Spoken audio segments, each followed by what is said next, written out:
முன்னாள் அமைச்சர் சேகர்பாபு அவர்கள் அவர்களுடைய அழியாட்களை கூப்பிட்டு வந்து மனிதநேய ஜனநாயக கட்சி ஆஃபீஸில் அத்துமீறி நுழைஞ்சிருக்காரு. தோல்வி பயத்தின் காரணமாக அவங்க ஓட்டுடைய எண்ணிக்கைகளை பார்த்து ஜீர்ணிக்க முடியாமல் டிவிக்குடைய வேட்பாளர் இங்கே நின்று இருக்காரு.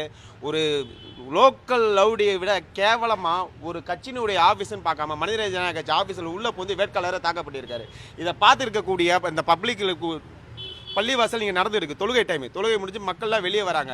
வரக்கூடிய நேரத்தில் இப்படி காட்டு மிராண்டித்தனமாக தாக்குதல் நடத்தியிருக்காரு. அது மட்டும் இல்லாமல் உள்ள பூந்து எங்களுடைய கட்சி அலுவலகத்தில் உள்ள பூந்து டிசி அவர்கள் எங்கள் கட்சி நிர்வாகிகள் ஒன்றுமே செய்யாமல் அவங்க உள்ளே உட்காந்துட்டு அவங்களுடைய வேலைகளை பார்த்துருந்தவங்கள அடித்து இழுத்து கூட்டு போயிடறாங்க. அவ்வளோ தூரம் ரவுடிசம் பண்ண டிஎம்கே காரங்களோ ஒரு விஷயத்தையும் செய்யாமல் அவங்கள எதுவுமே பண்ணாமல் எங்களுடைய கட்சி நிர்வாகிகளை அடித்து இழுத்துட்டு போயிருக்காங்க. இது மிகவும் கண்டிக்கத்தக்கது. அது மட்டும் இல்லாமல் அவங்க எதனால் இப்படி பண்ணுறாங்கன்னே தெரியல. என்ன விஷயம்னு நாங்கள் கேட்கும்போது அவங்களுக்கு பயம் வந்துருச்சு. இந்த வேட்பாளர் மட்டும் இல்லாமல் இதுக்கெல்லாம் காரணம் உங்கள் கட்சிக்காரங்க தான். இந்த துறைமுகம் பகுதியில் வந்து டிவிக்கு இவ்வளோ பலுவாக இருக்கிறதுக்கு மனிதநேய ஜனநாயக கட்சி நீங்கள் சப்போர்ட் பண்ணியிருக்கீங்கன்னு சொல்லி எங்களுடைய மாநில செயலாளர் ஒரு முட்டை சாகுலு இவருக்கு வந்து இந்த வட்ட செயலாளர் யாரோ ஒருத்தர் கவியரசுன்ற கொலை மிரட்டு கொடுத்துருக்காரு.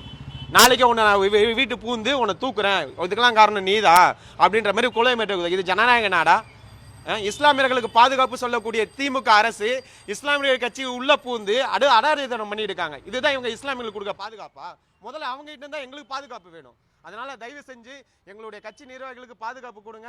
இவருடைய வீட்டை வந்து நான் இன்னைக்குள்ள இவரை வந்து நாளைக்குள்ள இவரை கொலை மிரட்டல் பயங்கரமான முறையில் கொலை மிரட்டல் விடுத்துட்டு போயிருக்காங்க. இதுக்கு இந்த அரசுக்கு இருக்கணும். அதே மாதிரி போலீசார்கள் வன்மையை உள்ள புந்து நிர்வாகிகளை முன்கொண்டு அடிச்சிருக்காங்க. ரவுடிசம் செஞ்ச திமுக காரங்களா வெட்டி அமைச்சிட்டாங்க. போங்கன்ட்டு ஒண்ணுமே செய்யாத அப்பாயிகளை உள்ள உட்காந்து கூட்டு குண்டு கட்டா இழுத்துட்டு உள்ள இழுத்துட்டு போயிருக்காங்க ஸ்டேஷனுக்கு.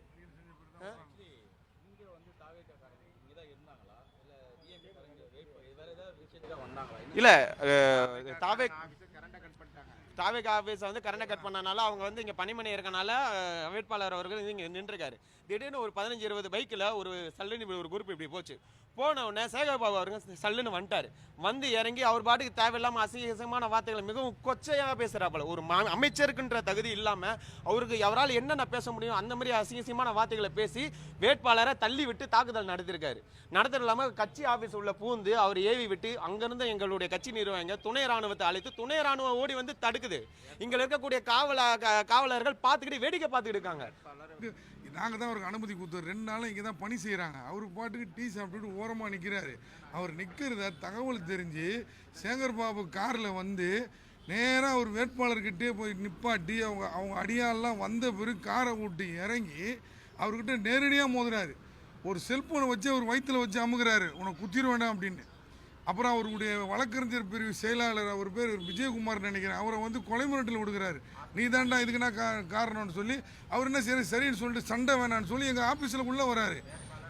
போலீஸ்காரங்க வந்து அவரை காப்பாற்றுறதுக்கு பதிலாக அவரை குண்டு கட்டா தொகுதி வெளியே போடான்னு சொல்லி எங்கள் நிர்வாகிகளை ஒருத்தர் 5-6 பேர் ஜீப்பில் கூப்பிட்டு போய் சில பேருக்கு காயம் வர கார்த்திகின்ற ஒருத்தர் வந்து அட்மிஷன் போட்டுக்கிறாங்க. இங்கே வந்து ஜனநாயகம் நடக்குதா இல்லை இங்கே வந்து காட்டு தற்பார் நடக்குதான்னு தெரியல. என் பேர் ஷாகுலம் மீது மனிதநேய கட்சியுடைய மாநில துணை செயலாளர். நான் தான் ஆஃபீஸில் இருந்த சம்பவம் நடக்கும்போது